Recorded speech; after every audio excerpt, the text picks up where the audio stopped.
You're listening to the Iterators of the Imperium. Hi, I'm MEZ, and I'm here with my co-host Ryan, and you're listening to the Iterators of the Imperium podcast, the podcast in which Ryan is the expert and I am the noob trying to learn about Warhammer. So Ryan, what is today's topic? Oh, MEZ, this is a good one, right? We're gearing up for our last two episodes of this season, and it's a big one, right? It's a big topic, right? Mm-hmm. And it's going to be a two-parter, but I figured out that the best way to handle it, because of how much goes on in it and how many new characters turn up and how not knowing about them at all would make it quite an odd experience, this episode is actually going to be a prologue to our final two episodes of this season, our two-parter. Oh, So in this episode, we are going to be talking about a few different things, giving you some kind of background knowledge that you'll need. But it's also a fun way to just talk about a few different characters and stuff, right? It fills in some gaps for the future, basically. So in this episode, we are going to talk about the planet of Cadia a little bit.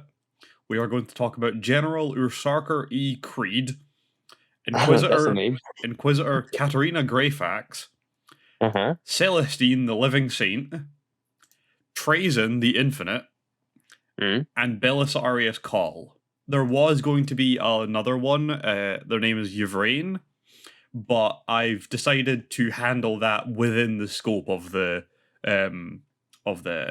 two-parter, because just doing that one storyline-wise makes a lot more sense to just have it be as part of it, rather than doing a part of.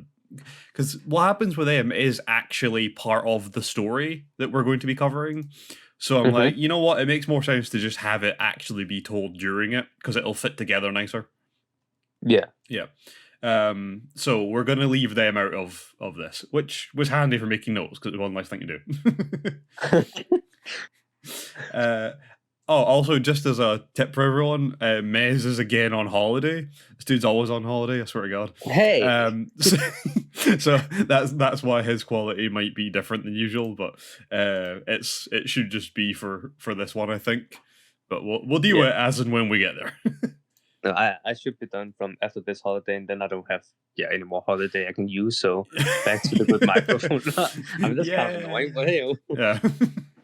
It's depressing that you won't have any more holidays for the year, but the other side is better quality, question mark. And next time I have to go on holiday, I'm probably going to visit you, Ryan, anyway, so hell yeah. You know. Can't wait. It's going to be a good time. What is it, 5 years in the making now? Something like that, since 2018 or something. Jesus. Oh god, yeah, that's a long time. God damn. Oh man. Back to the days of what was the video that we first met on? Cuphead. No, it wasn't Cuphead. It was no, it was the one I made the crown for. What was it? It was like Rule the Court or something like that. It was something stupid. It was something stupid. Anyway, right. So Cadia. Cadia. Right. So I did tell you about Cadia. I believe it was in the first episode I told you about Cadia, actually. Because I was telling you about the different factions, and we got to guardsmen, just normal run-of-the-mill soldiers, and there are special kinds, like the Cadian Guard are like the best of the best of the best. But then you've also got like the Kriegsmen, who nuke themselves into oblivion and now fight in desolate hellscapes, because it's like home. So I did mention it in the past, but Cadia, as a planet, right, is a fortress world on the edge of the Eye of Terror. So Eye of Terror being the little hole in the middle of the galaxy Slanesh made. Yeah. But it is within what is called the Cadian Gate. The Cadian Gate is the only stable way in and out of the Eye of Terror, big enough for like fleets of ships to come through at once. Right? So if you're going to do like a massive chaos incursion, you kind of need to go through the Cadian Gate to get out of the Eye of Terror. So, it's called the Cadian Gate because it leads to Cadia, but because of this, Cadia has dealt with a massive brunt of chaos forces passing them, because they literally have to get past them. They come out of the Eye of Terror and they're like, first things first, let's get past Cadia, and Cadia loads their shotguns and is like, the hell you will.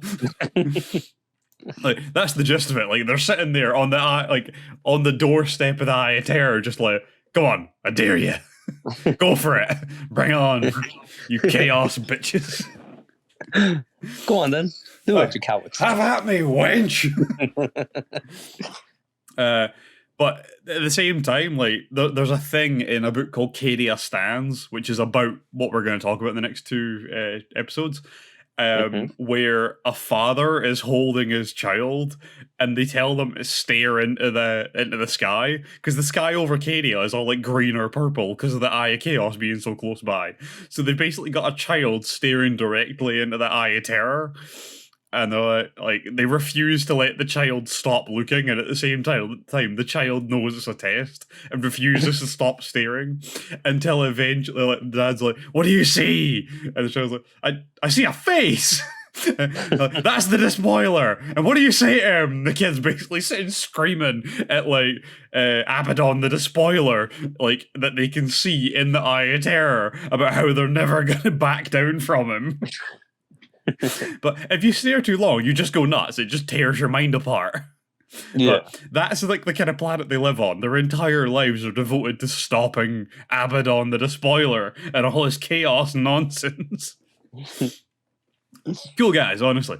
So the planet has been refounded multiple times. We mentioned that like the first and second Black Crusade both involved destroying Cadia.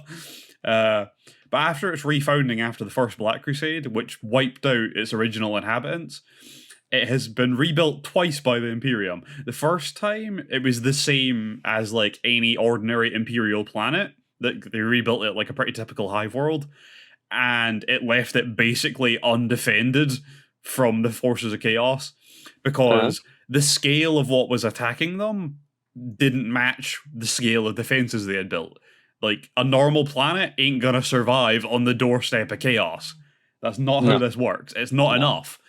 So when the second Black Crusade occurred, again, the planet was basically just wiped clean. Yeah. So they built the world up again as a fortress world. Fortress worlds are designed as defensive bastions, in this case designed to produce and train troops of the highest quality at incredible speeds. They're also designed to produce weaponry and ammunitions at incredible speed as well. That's handy. Yeah. And like this was done so long ago that the original like people that were building the planet set in like they built all the normal defenses, and then they built a bunch of bases all over the planet that were like observation posts, they were titled, right? They were hidden away. They were in the middle of nowhere, basically, and no one knew about them. They like only the highest of the military command knew about these bastions. They were built to house thousands of soldiers at any given time. So they had massive barracks. They were fully outfitted with weaponry and like munitions and tanks and food and medical supplies and everything they would ever need in these bases, all designed for like individual purposes. So you would have ones that were specifically outfitted for weaponry and stuff for infantrymen. You would have ones that were full of tanks and stuff for armored companies. You'd have ones that were full of like aircraft for air divisions, stuff like that. And then the idea was when times got bad enough, you could use these to protect Cadia and to protect the Imperium, because they had been untouched for so long that they were still in pristine condition. But because they're only known by the highest of Cadian command, they won't be brought out unless it is an absolute necessity. So they were like a last line of defense kind of thing. So this is the level of preparedness Cadia was built to. They had secret plans on secret plans. It was great. And the troops of Cadia are among the best that Astro Militarum has to offer. Right? So honestly, their entire lives are designed to do one job, and they fucking do it well. Yeah. That is a fact.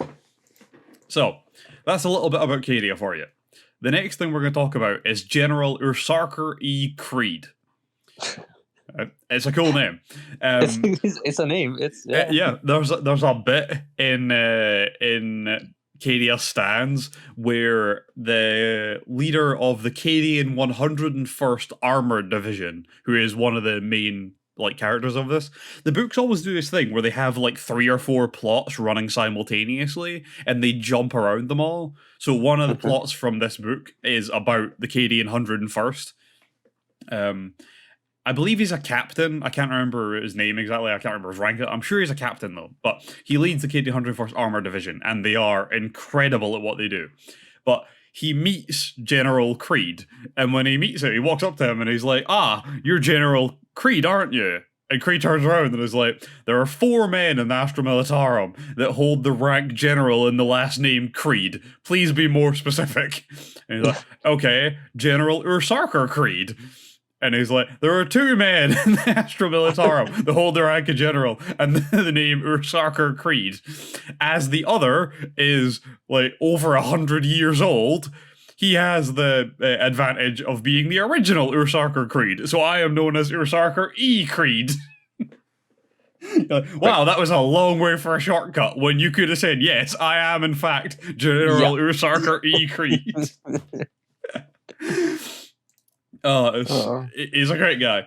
I actually have a quote from him, which I quite like. Though our tanks and artillery are mighty, it is the vast ranks of the Imperial Guardsmen that shall trample the enemy to dust. Let them come. Right. Which I love. That's this guy at a T. He knows what his guys are about, and he knows they do it right, so he just trusts his men to do their jobs. Yeah, but that's dark. But that's just Warhammer, you know. It is, yeah. That's Warhammer Tati. That's just Warhammer. Okay, so Ursarker E. Creed was Cadian born, and he grew up in Casser Gallen, right?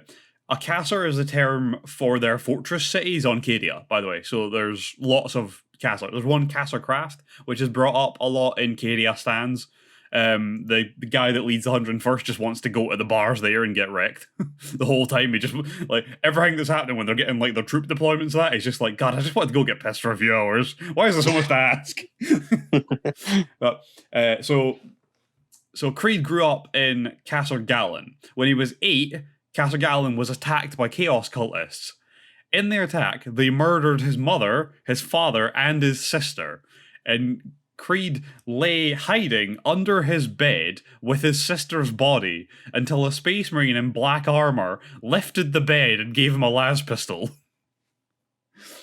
Well, that's horrifying. Yeah. Yeah, it reminds me of, in Age of Ultron, the twins talking about how they lay under a bed, like under rubble, held up by one of their parents for like days until they were rescued, staring at a bomb with Tony Stark's name on it. Like, yeah, it's kind of like that. You're just like waiting for something to go horribly wrong at any given moment. So Creed basically did that. He was found sometime later in the rubble of Kattergallen by Orzani Rudvald of the Cadian 8th. He still had a las pistol in one hand and a book titled De Gloria Macarius in the other hand. Macarius is thought of as the greatest Imperial commander to ever live, just so you know. So the book was about this incredible tactical genius Imperial commander that did all these heroic things. So Creed got through his time. No one knows how long he was there, but Creed got through his time living in the rubble of Kassergallen after his family had been killed with nothing but a las pistol, fighting off chaos cultists by reading this book of the heroic tales of an Imperial commander for encouragement, for inspiration to keep him going. It's grim as anything, but it really shows you the kind of person Creed was, that he managed to get through that. Yeah, so pretty amazing. Yeah, exactly. So the Cadian 8th were so impressed by Creed's courage that they adopted him, and when he was old enough, he joined their ranks. Soon after, he became a great soldier and joined the White Shields. The White Shields are like the elite forces for the young of the Cadian military. Within his time in the White Shield, he met a guy called Jaran Kell, who he became great friends with, and they essentially rose through the ranks together. So while he was with the White Shields, he fought many wars, saw countless deaths, as you would expect, one of which was the Drusite Crusade. By the time the Cadian forces had won the crusade, Creed had achieved the rank of captain, and Kell was his colour sergeant. Oh. Yeah. Kel had his back like all the way. Like it was ride or die, and Kel was happy to ride and die alongside his friend. That's basically it. They had each other the whole time. As a captain, Creed led from the front, so all of his men really respected him because he was fighting right alongside them, even though he outranked them by like 5 levels. But he was just like, got my sword, got my gun, let's do this, lads! Just ran in with them all like a bunch of nut jobs. A real leader. Real leader. A leader, not a boss. That was it. Yeah, exactly. Exactly. The kind of guy you can respect. So he rose really quickly through the officer corps, proving to be a tactical genius, the kind seen once in a generation. And in the year 983.5 of the 41st millennia, so it was approaching the 42nd millennia, Creed and Kel fought side by side, commanding the forces that killed the Chaos Lord Brule. Creed was then promoted to Lord General of Cadia, and soon became the most successful living commander of Cadia. So he's a pretty well distinguished dude by the time he joins our storyline we're gonna get into. Yeah. But that's what he's went through. That's the kind of stuff he's done. That's the kind of man he is. He is an absolute tank and a legend of a dude. We love Commander Ursarkar E. Creed. Or General Ursarkar E. Creed. I apologize. Yeah. I mistitled him. How dare I? How dare you, right? How dare you?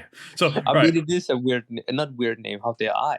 Yeah. It is a difficult name to say. Like, yeah. Yeah, I really struggled with it. I was editing the last episode the other day, like last one we did, and dear God, did I struggle to say Ursarkar E. Creed. Ursarkar, yeah, it's Yeah, it's an odd one until you listen to a book and someone with a very clear accent says it 40 times a sentence. You really get the hang of it after that, though, I'll be honest. Yeah. Yeah. The rest of these are a bit more out there as far as characters go, because Creed was actually related to Cadia, and he's just a guy. The rest of these are a bit weird, okay? But roll with it, okay? They're interesting. Yeah, I'm down. Cool. So the next one we're going to do is a very short one. It's Inquisitor Katarina Greyfax of the Ordo Hereticus. Now, there's an in-story and an out-of-story part of this, right? And I'm going to explain the in-story first, and then I'll explain the out-of-story after, right? Mm-hmm. So the in-story stuff, she and her contingent, right? So she was a Inquisitor of the Ordo Hereticus, so she went around burning heretics and stuff, right? Typical Inquisitor stuff, right? Yeah. Yeah. She had a contingent of Tempestus Scions, right? Now, this winds me up, right? Because they use a lot of Latin in 40k, right? For their troops and stuff, like Adeptus Sororitas, Custodian Guard, stuff like that. Custodian means guard in Latin. I don't know why they call them the Custodian Guard. That's hard. Exactly, it winds me up, right? But, whatever, right? Do you know what Tempestus Scion translates to? No. It translates to Stormtrooper. Right? Come on, that's funny. It is, but it winds me up. That's funny. So, her and a contingent of Tempestus Scions of the 55th Capic Eagles, right? The 55th Capic Eagles are like an elite legion of Tempestus Scions. So she had like a small group of them that were like her bodyguards or her like troops that she led, right? And they went missing centuries ago, right? Centuries before the end of the 41st millennia, where our story is about to take place. And it is unknown to the Imperium what happened to them. They are assumed KIA. Right? Yeah. Because of the stuff Inquisitors do, it's perfectly reasonable that they would just be overwhelmed at some point. Or be lost in the warp or some nonsense like that, right? These things just happen, okay? Yeah. Now, that's as far as we can tell you about in-story before she turns up in our storyline. Out of story, I'm pretty sure they just made her up because they needed a character for this. Because there is no storyline for her before this section. Yeah, that's probably the most possible solution. Like, just make up a character. Aye, like, look, we need someone badass, and they're like, Inquisitor. And they're like, all right, what's her name? They just made up a name. They're like, cool, that'll do. Let's go. Now there's a big storyline about her, but it all like stems from the one we're about to go into. But yeah, so she went missing centuries ago, and no one really knows why. So you're like, all right, whatever, moving on. She has a crossbow and a sword. It's quite weird. That's cool. It is cool. It's one of those, like, you know, like Van Helsing, the Hugh Jackman one, where he's got like the crossbow with like a drum mag. It's like that. Oh god. Yeah, it's very cool. Oh. Completely unnecessary, but very cool. Yeah. Yeah. Okay, so the next one is Celestine, the Living Saint. Celestine's one's kind of weird. So, Celestine, as far as Imperial records show or can be trusted, was living on Terra during the Horus Heresy. And she was killed during the bombardment of the Imperial Palace during the siege. Right? So, wait. Yeah. So she real dead. Yeah. Right? Then we skip forward a while, and she was a member of the Sisters of the... Or, she was a sister of the Order of Our Martyred Lady of the Sisters of Battle. Right? So yeah, she died back at the siege, and then a while later, she's a sister of of the Sisters of Battle. Yeah, you can hear how I'm confused, right? Yeah, no, I get it too. Don't worry. This woman has died many times and just keeps coming back. Okay. Okay. Right. I could have explained that first, but it's much more funny for it to just sound like nonsense. Yeah, it's because it's really confusing to read about as well. So she was fighting the Palatine Schism against thousands of heretics. She killed over 100 heretics before dying at the capital city of the planet of, and this is a weird one, Eurasian, I believe is how you pronounce it. Her body was recovered, still with some signs of life in it. Believing her touched by the Emperor, the sisters cleansed her body and found her unwounded. What? Yeah, so she was apparently killed, and they found her barely alive, cleaned her up, and found that she wasn't even hurt. But how does this make sense? Because I'm assuming the belief is that her body was being healed rapidly. So she had actually died, and then had just come back to life and began to regenerate like Wolverine. I feel like it's one of them South Park things against that, just like, you know, oh my god, they killed Kenny. And then next time... Like, oh my god, they killed Celestine. Oh no, she's fine, don't worry about it, it's cool. Nobody mourns her body anymore, you know? Yeah. She's probably going to pop up later. Yeah. So the thing is, she was perfectly fine. So they took her back to their, like, wherever they were having as a base, I guess. Cleaned her up, found out she was perfectly fine, and the next day, Celestine was leading the assault. It lasted only hours, and Celestine became the figurehead of the Palatine Crusade. Bruh.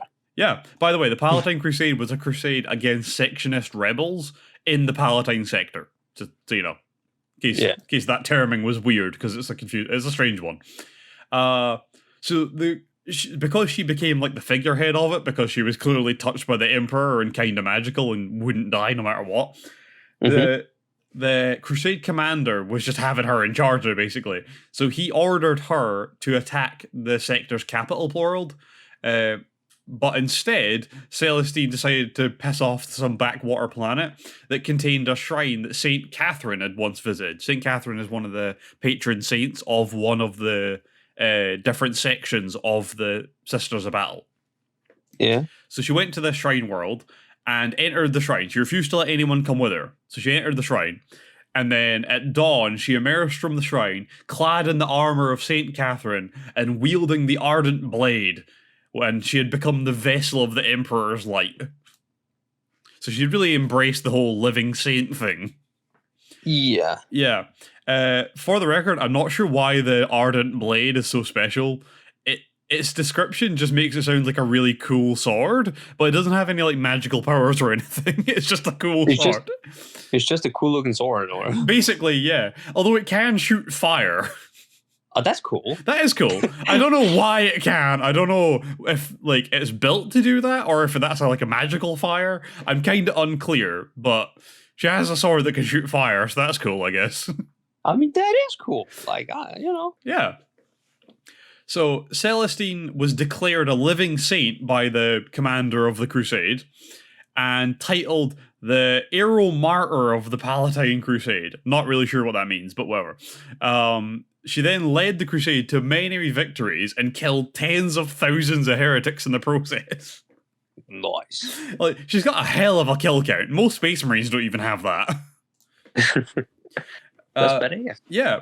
So while assailing the War Master Abaddon's fortress on Thorax, the War Master detonated an atomic failsafe device, which annihilated everything for miles around. Great. Yeah, so she was wiped off the map again. The Tower of Heroes told once to mourn her loss, but the Adeptus Sororitas were glad she would now be with the Emperor. So she's thought dead. Again. You know what winds me up, right? You know what really winds me up about it? It's that this woman is known to have died multiple times and came back every time. But the one time she gets nuked, they're like, I guess that's it. And they don't even bother to be like, she'll probably come back. You know, that's kind of her whole gimmick. They just immediately go, well, she's dead, moving on. I mean, to be fair though, Ryan, after a nuke, right? Well, she was crushed by a bomb the first time. She died. But, yeah, it does make sense now. Yeah. You're right, it does make sense. Yeah, but they just kind of went, well, she's dead, moving on. All right, okay. So the next dude we're going to talk about is Trazyn the Infinite, who is a Necron Lord. Yeah, cool guy, right. So, before the biotransference, when they were actually the Necron tier and they were like flesh and blood, Trazyn was a scribe and the chief archivist. He oversaw the mummification of like Necron pharaons, or Necron tier pharaons, the ones that were like leaders of dynasties and stuff. They were all mummified because Egyptian, I guess. And yeah, he oversaw that stuff. But after the biotransference, and he became, you know, a Necron, a robot, Trazyn woke early from his great sleep and decided to expand his collection. Because as a chief archivist, he had a big collection of crap. It's like being an archaeologist. You know, they just collect old shit. So he decided he was going to expand his collection to share it with his race when they all awoke. So since he woke up, he's just been going around collecting stuff. Also, just as a bit of backstory for him, he is a member of the Nihilak dynasty, which I'm not sure if that's how you pronounce it properly, but, you know, Nihilak dynasty, but tends to operate independently. His people really don't like him very much. The Nechthist dynasty tolerate him, and he is considered persona non grata to the Sautek dynasty, who fucking hate this guy. He has a vault full of all the stuff he's collected, and it is said to hold technologies and relics so rare they are priceless. Because he's been collecting shit for a long time. A lot of cool stuff, I might add. Trazyn doesn't really like going out and acquiring stuff for his collection on his own, so he tends to send out others to do it instead. But a lot of the time he sends out someone else pretending to be him. So it's really common for Trazyn to turn up on your world and start trying to steal some really important shit. And then they kill him and find out it was just like a random Necron Lord pretending to be Trazyn. Which is quite fun. So it's a thing where Trazyn can turn up at your world once a month for 6 months, and every time it's obviously it's visibly a different guy, but they all claim to be Trazyn, all want the same thing. You just kill him every time. Trazyn's just like, guess I'll send another one. That must be so infuriating, you know? Yeah, because you never know if you've won or not. Is the real Slim Shady, please stand up, right? You know? Yeah, that's exactly it. He just keeps turning up. He's like whack-a-mole. It just comes back every time. Whack-a-mole. Oh god. So as a bit of thing for what he's tried to steal, he has twice tried to steal the spear of Vulcan from the salamanders. He was evicted from the planet very quickly both times by like the high-ranking salamanders. The Forge Father kicked his ass once, which is cool. he also went to the planet of Harmony, which is the world where all the like chaosy Emperor's children now live. Because he wanted to add things to his collection. He assumed they would have some stuff. But he was wounded by the Emperor's children, Captain Eidolon. And because Eidolon was actually going to kill him, he bargained for his safety. Because Trazyn has a tithe of Emperor's children gene seed, the stuff they need to make more Emperor's children. So so Eidolon agreed. He let him go, and but obviously it's back on. It's the tithe and stuff is in Trazyn's vault. It's back on his homeworld. So Eidolon sent Fabius Bile to go get it. Fabius Bile didn't know that part of the deal was Trazyn gets Fabius Bile as well. So he sent Fabius Bile and another guy. The idea being that the other guy would bring back the gene seed and Trazyn would keep Fabius Bile. But Eidolon didn't tell Fabius Bile that.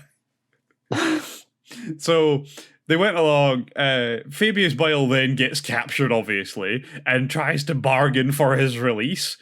So he traded Trazyn a troop of harlequins, you know, the Eldar, the ones that dress up like jesters and all that nonsense. Yeah. Those guys, yeah. He trades them a troop of those guys that they had. And he also traded his clone of the Primarch Fulgrim. Oh, God. Yeah, because Fabius Bile didn't stop all the cloning bullshit after the whole, like, Horus event with Abaddon. No. He just kept cloning Primarchs. So he had like a perfect clone of Fulgrim. So he traded him. So Trazyn's collection now involves a bunch of Harlequins and a perfect clone of Fulgrim. Oh, God. That's lethal. Yeah. I want to know if it's a clone of him before he became all chaosy or after. I'm really interested in that. Because I would really love it if Fulgrim's dude started like a war against the Necron at some point, and then we get a point in the books where Trazyn turns up and is just like, Fulgrim, go! And just like, they just have like big chaos snake Fulgrim fighting like normal Fulgrim. That'd be really fun. That would actually be really cool. Yeah! Yeah. Right, that'd be a really cool thing to have. But I don't know if they'll ever do that, because I don't know if it might be a clone of Chaos Fulgrim, because Fabius made it, so it's been made after he became a big Chaos nut job, right? So he might have made a big Chaosy one, so there might just be two of the Chaos Fulgrim rolling around, which would be much worse. Yeah. Hey, maybe one of our listeners can, chip in, and if they know anything, hint. Oh yeah, that would be very interesting. If anyone wants to reach out and provide some enlightenment on this topic, I would love that. Yeah. Yeah. Okay, so I actually have a little list of a few interesting things that are in Trazyn's vault. It is by no means all of it, but it is just a few things that are quite interesting. So I thought I'd give you a few just to like, give you a bit of knowledge about it. Yeah. So he has a squad of salamanders that were thought to have died during the Clovian disaster. So he's got a squad of old ass salamanders, which is fun. He has some heresy era ultramarines. So at some point there was a war that the ultramarines were fighting, and Trazyn just turned up and kidnapped a bunch of their guys during the heresy. He has a bride of the Emperor, so he stole one of the Sisters of Battle while they were protecting Gauge Vandire. How? He just teleports in, grabs one, and leaves. That's what he does. Bro. That's how he gets his people in his stuff. He just appears, grabs it, and goes. Oh, this guy's weird, man. Yeah. He has a hive tyrant from the Tyranids, so he's got a giant space bug in his vault, which is interesting. He has a bunch of Raven Guard and Salamanders that right, so he does a thing where he captures like moments in time as well, because he does it with like a stasis vault. So it's not necessarily just the people he takes, he also like takes a replica of the area they were in at the time, right? So in his vault, there is a section that is from the Istvan 5 battle, like the Drop Site Massacre. And he has a bunch of Raven Guard and Salamanders that are still in battle on Istvan 5 in his vault. Bruh. Right? How cool is that? I mean, cool is Yeah, cool is a word for it. It's not necessarily the it's right a word, but it's for a it. word. Yeah. Yeah. He has the preserved head of Sebastian Thor. You know, the guy that took over after Goj Van Dyer? Yeah. Yeah, he has his head. God, what a collection, man. Yeah. And the last one, which I find really interesting, which isn't necessarily the most interesting thing in there, or is it actually the last thing in there? But the one on the list that I find the most interesting is he has a giant wearing Baroque power armor, right? And no one really knows what this actually means, but most people, me included, believe it is a Thunder Warrior. You know, the Emperor's original Space Marines, the ones he used to, like, get Earth all on the same side, the ones that weren't very smart, but were, like, gigantic, hulking brutes. Yeah. I believe he has one of them in his vault. Bruh. Which is incredible. I love that. I'm a huge fan of that. Because the concept of that is just that he's been around for so long that he has that, which is just great. That's kind of cool, actually. That is really cool, isn't it? Yeah. Yeah. Okay, so we're on to the last guy. And he is my favorite, right? He has such an interesting storyline. And I read a book about him not too long ago. I believe there's only one book actually about him, but I believe he turns up in a bunch of books. But I've read the one that's actually about him, and I've read a few that he turns up in. So we're talking about Belisarius Cawl, who is one of the coolest guys in all of 40k. Right? Yeah, I think I've heard that name before. You've mentioned it I've before. mentioned him before, yeah. So Belisarius Cawl is Archmagos Dominus of the Adeptus Mechanicus. So he is second in command of the Mechanicus, right? There is a solid reason he is not in charge, and it's because it would cause a civil war. I will explain that at the end. Okay. But trust me, you'll see how this guy being in charge could cause some issues as we go. Okay. So, as it stands, Belisarius Cawl is over 10,000 years old, and oddly enough, doesn't believe in a lot of the things that the Mechanicum teach. He doesn't believe in a lot of their beliefs, even though he's one of them. Yeah. Great. So he was born on Mars in the 31st millennia. So this is like pre-heresy, this guy was born. Yeah. He was probably vat grown, as a lot of children on Mars are. But they have like information downloaded into their brains, or uploaded into their brains, I suppose, as they are grown. So they come out with knowledge. Weirdly enough, he was the only one that came out able to speak. So he was kind of special from day one. But he came out as an adolescent rather than as a baby. They don't grow babies; they grow them like at an age where they can actually teach them stuff, and they can do stuff. They can clean. You can at least sweep a broom, right? It's that kind of thing. Like, you're going to be useful from day one, or we're not having you. We're not feeding you if you're not even like doing anything. And if you can communicate like he could, that's just Exactly. From day one, you can get into like your acolyte training. Because they can teach you with another person immediately, rather than having to keep an eye on you for a while. So that's kind of how he started off. He first appeared in Imperial records as a tech acolyte under a person called Aspartia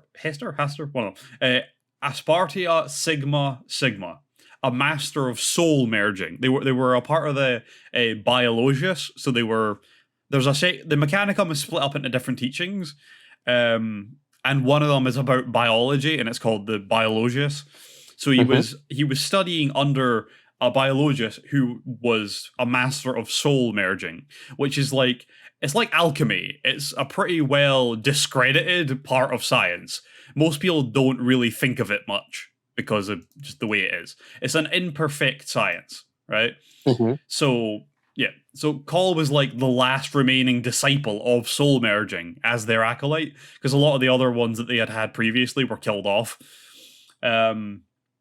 And he believed that the Emperor was the Omnisire, that they were like the messenger from the machine god, but which is their teaching.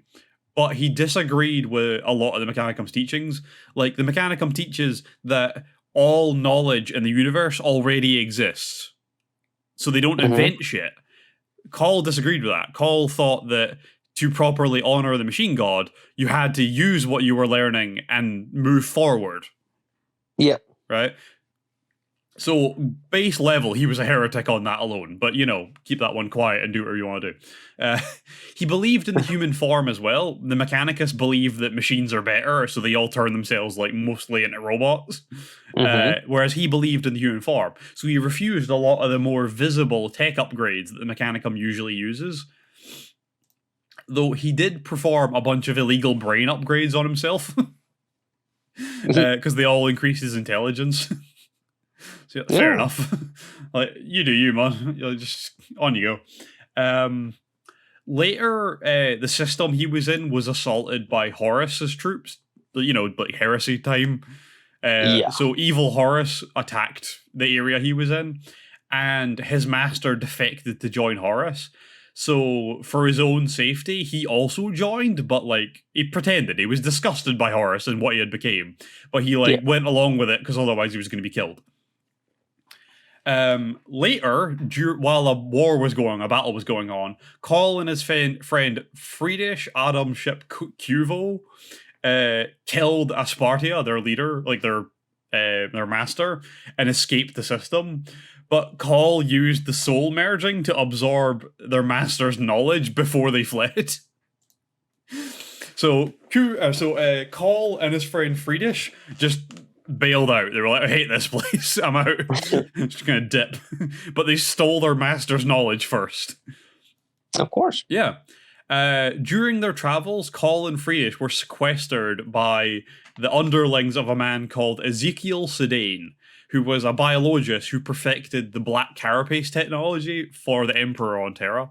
The Black Carapace is the last implant the Space Marines get that allow their bodies to work with their armor. Yeah. So for the longest time, it looked like that his guys and the Emperor weren't going to figure out how to make it work, so they wouldn't have been able to have Space Marines. But he was the one that finally figured it out and perfected it. So this guy knew the Emperor personally. They were friends in a way. So he's been around for a long time, and this was obviously back at a point where the Emperor was still doing stuff because it was around heresy era. So, but Sedane was on his last legs. This guy had lived all of his human years and then started using these crazy drugs that were from a now extinct creature. And what they do is they let you live longer, but when the effects of it run out, you're much worse off than you ever were before. And he's on the last dose of it he can ever take, or he's just going to die. So he's on his last legs. He doesn't have long left. Mm-hmm. So the reason he basically kidnapped Cawl and Friedrich was that he wanted Cawl to use the soul merging, as he was the last person alive that knew how to do it, to put his mind into Call's body. Because he didn't know exactly how it worked. He thought that was how it worked. And Cawl basically told him to go and fuck himself, because he didn't want to do it. And Sedane's response was to blow a hole through Friedrich's chest. And then basically went to Cawl, look, if we combine our knowledge, we can save him. As is, we can't, because I won't help you unless you do. So Cawl, blackmailing. Essentially, yeah. So Cawl agrees. They merge their minds, and Call's mind was much stronger than this random old man with a stick up his arse. So Call's mind stayed in charge, obviously. He just had all of Sedane's knowledge now. He realized that he couldn't save Friedrich because he was bleeding out so heavily and stuff like that. So they uploaded his mind into a data storage so they could, download his consciousness into clones and stuff. And Sedane was a master of cloning. So now, with Sedane's knowledge, Cawl could just remake his best friend over and over and over with the same personality. Which is great. I mean, it's great. Is it though? It's better than having him die. I mean, 40K aspect, yeah, but yeah. In real life, terrible, but it's as good as it's going to get, kind of thing. Yeah, we're going to take it and run with it, yeah. Yeah, I'm not going to go deep into it. Just take it as a win and run. It's good, it's good. Yeah, so he managed to save Friedrich in a way. But he now has all of Sedane's memories as well. And within Sedane's memories, he recalled a point where Sedane went to meet the Emperor, and they had a talk. And within this conversation, the Emperor kept referring to Sedane as Cawl, and Sedane didn't know why. He was really confused by it. But the Emperor told Cawl that he had to continue his work no matter what, even if the day comes that he feels he has betrayed the Emperor. The idea of betraying the Emperor horrified Cawl, but he realizes that the Emperor, with his abilities to see the future, knew Cawl was going to take over Sedane's mind one day and would see this. So the Emperor had given a message to Belisarius Cawl through Sedane's memories, knowing this was going to happen one day. Bruh. Which is incredible. Mind blown. Exactly. So, in the years after the heresy, when Guilliman was in charge of the Imperium, when he kind of took over, he approached Cawl with the Sancprimus Portum, right? He asked 2 favors of Cawl. And since then, Cawl has worked on these 2 projects for over 10 millennia. Damn. Yeah, and during this time, Cawl has claimed the knowledge of many more minds and improved his knowledge massively. Yeah. So Cawl is like an incredible genius with knowledge of things that humanity shouldn't even know. He's been alive for like 10 millennia, and he's been working on secret projects for Robuti Guilliman long after Guilliman died. Damn. Yeah. That's dangerous, man. Nah, it's great. You're going to see. Because we're going to talk about those 2 projects in our next couple of episodes. Ooh. Yes. Let me just have a wild guess. Somebody dies. Let's think. Does somebody die? I mean, no one of great importance dies, technically. That's such a politician answer, that, right? No, like, look, it's about the 13th Black Crusade, right? That's what we're going into in the next episode. Yeah. And then the episode after, the last episode, is going to be The Reawakening. So overall, yeah, a lot of people die, but they're like mostly NPCs. And, Jaren Kell dies. We know his name. Like Creed's second in command. He gets murdered. He gets murdered pretty bad. But none of like the people we mentioned today die or anything like that. Okay. Yeah. Like a lot of people die, but like no one particularly important. I would argue that -1 important people die in this. But that's good then. Yeah. Actually, to be fair, from the start of this story, I think that technically -20 people die, but I'll explain that as we get there. Yeah. Because to be fair, a lot of the people we talked about here are technically dead as far as the Imperium's concerned. Ooh. Well, like the Living Saint got nuked into next year. But it's not dead. Yeah. And Inquisitor Greyfax just went missing one day, and everyone was like, they're probably dead, it's fine. Yeah, but it's not dead. Yeah, like, we don't know. So, yeah, there's a lot of stuff going to go on in this next one. It looks like we are now set to go for the 13th Black Crusade and the Reawakening, which are, much like the Heresy, one of the coolest storylines in 40k. Oh, I'm looking forward to it, man. Yeah, it's going to be great. I think that'll do us for today, though. Alrighty then. Do you want to do the outro? No, you can handle it. I like when you handle it. Alright. Well, thank you guys for listening to this episode of Iterators of the Imperium podcast. It's been me, MEZ, and Ryan, and we will see you in the next one. Take care and peace. Bye.